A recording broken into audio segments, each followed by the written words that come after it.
The VCT Pacific Last Chance Qualifier is around the corner. Only one team is going to be invited to Champions. Who would that be? This tournament is the very last chance for VALORANT teams from Pacific to qualify for VALORANT Champions 2023 that is going to be held in Los Angeles, USA later in August. There are 7 teams that are going to play. They are the Pacific League teams that automatically qualified from the regular season. Before we get into the teams, let's talk about the formats. The 7 teams are seeded to a playoff bracket. Their seeds are based on their last placing at Pacific League standings. The first and second seeds automatically qualify for the upper bracket semifinals. The 6 and 7 teams are going to fight for a spot in the quarterfinals against the third seed. All the matches before the upper semifinal is single elimination, meaning if you lose, you're out. All the matches are best of 3 except for grand finals. They will play in the same venue as the Pacific League, which is at Sangam Coliseum, Seoul, South Korea, from the 18th to the 23rd of July.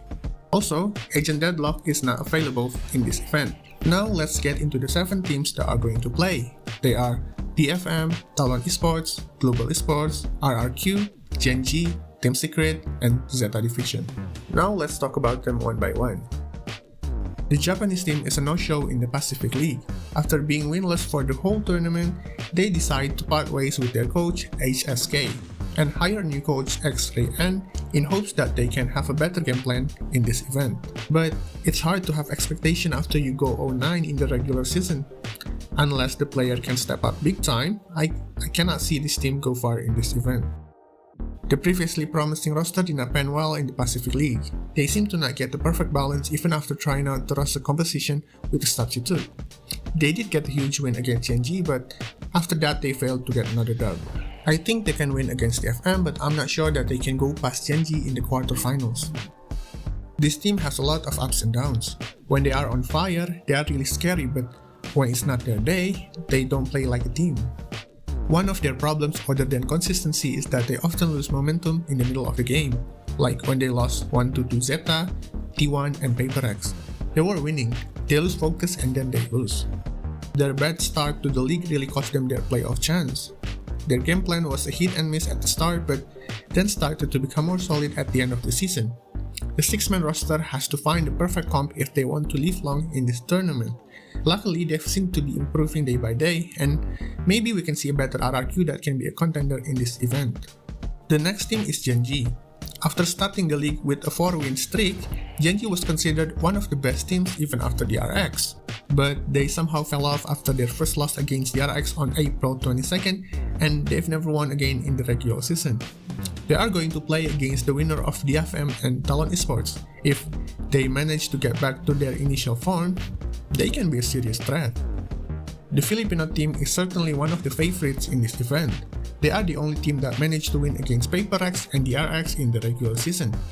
Even though they got a couple L's afterward, Team Secret is one of the most solid teams in this event, especially with their veteran players. If they are on top form, they could be really scary. The last but not least is Zeta Division. The Japanese team performed pretty well with a win against Team Secret and Gen.G in the regular season.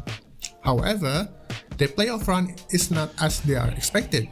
After a loss against Team Secret, they then lost to T1 in a close lower bracket match. Overall, they are pretty strong. If fortune is in their favor, they might be the one of 2 contenders in this event. If we are talking about statistics, the top 2 teams going to these events are going to be the favorite, which are Team Secret and Zeta. But with how messy the league was, I mean, when one team can beat another team and they can be beaten by the team that is beaten by the team they beat, or to put it simply, any team can win against anyone. That's why it's so messy.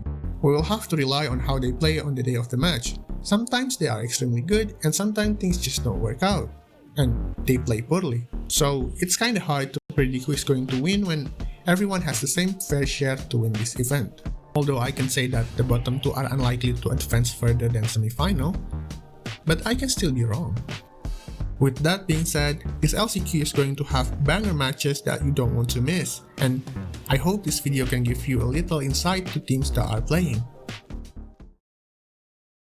Thanks for watching. You can like and subscribe to this channel if you enjoy the content, and let me know who you guys think is going to win this and go to Champions.